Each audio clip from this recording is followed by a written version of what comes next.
Radical. All right, so here we go. I'm going to talk about the Tuah trend that's taken over the internet by storm.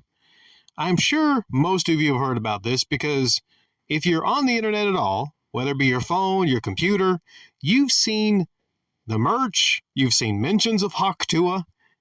I didn't know what the hell it was. Everyone was talking about it, so I looked it up. And at first I thought, okay, it's trending because there's a new wrestler that debuted in the WWE. You know, Roman Reigns, a bloodline, they're a Samoan team. So I thought Tuah, obviously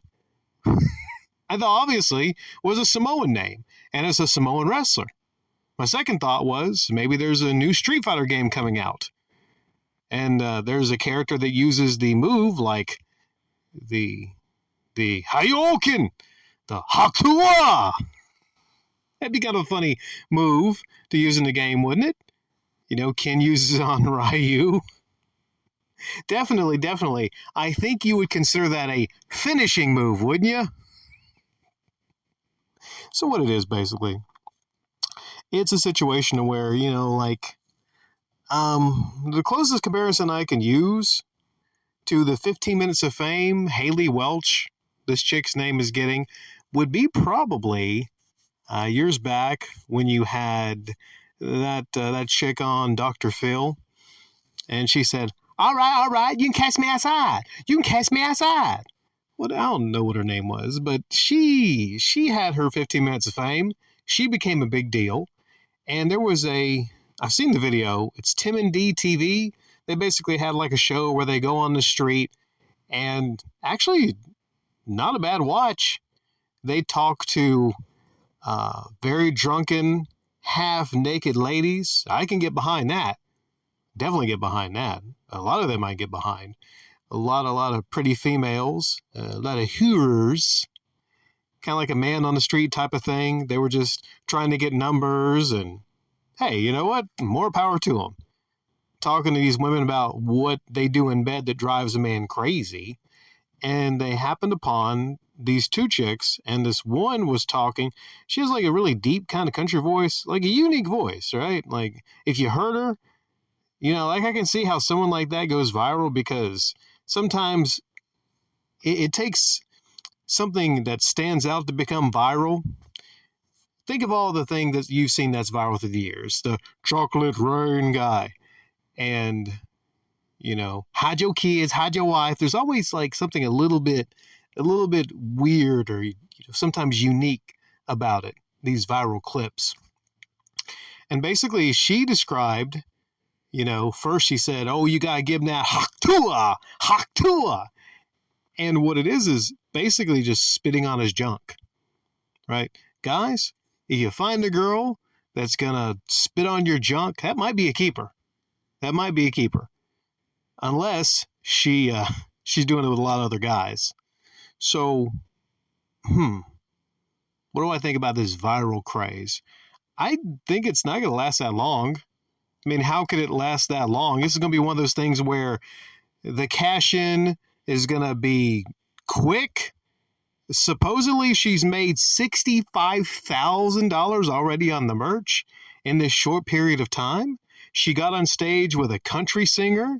I don't know if she gave that country singer the Tuah or not on stage. I'm not sure. She's gotten all kind of offers for her to spit in a jar for $600. You might say that's crazy. Paying $600 for this chick's spit. Not even coochie juice. Not even coochie juice for $600. I guess that's better than like paying a lot of money for the bathwater of, was it Delphine? Belle Delphine or whatever that chick's name was. Because that happened years ago. That was a thing. People actually paying good money for someone's bathwater in a jar. But thankfully, this chick is not up with selling her spit. So she's a little classier than this other female. As classy as you can be if, you know, you're half drunken on the street talking about things that drive a man crazy. She is a teacher, by the way. She's a teacher. So I don't know. It just makes you think, man. I wouldn't think teacher, right? Like, so freaky teachers out there. I don't know. She, there's a lot of misinformation that got out there, as there often is. And the misinformation was she was fired from her job of a teacher, which I thought that would be kind of messed up if it was. You're just out here drunk and, you know, maybe if she was working somewhere, like not like at a school, but if she was working somewhere like at a Domino's or a Pizza or something like that, they might consider it a gigantic, well, first, it might be a gigantic boom for business, but they might think of it having lines and lines of people and people calling the place of wherever she worked. They might think of it as just too much, and they say, this is just too much of a distraction since you became viral. There's always a risk like that whenever you become viral that, they might not like it where you're working at. And there's definitely going to be a lot of creepy guys, like I said, a lot of creepy guys trying to get her to spit on their junk. But I'm telling you right now, there's better looking females out there. There's classier females out there, fellas. Don't bend over backward trying to track down the hot Tuah girl. Chances are, in your own neighborhood, there's a lot of females right now at the bar that are drunk that might be willing to give you a hot Tuah.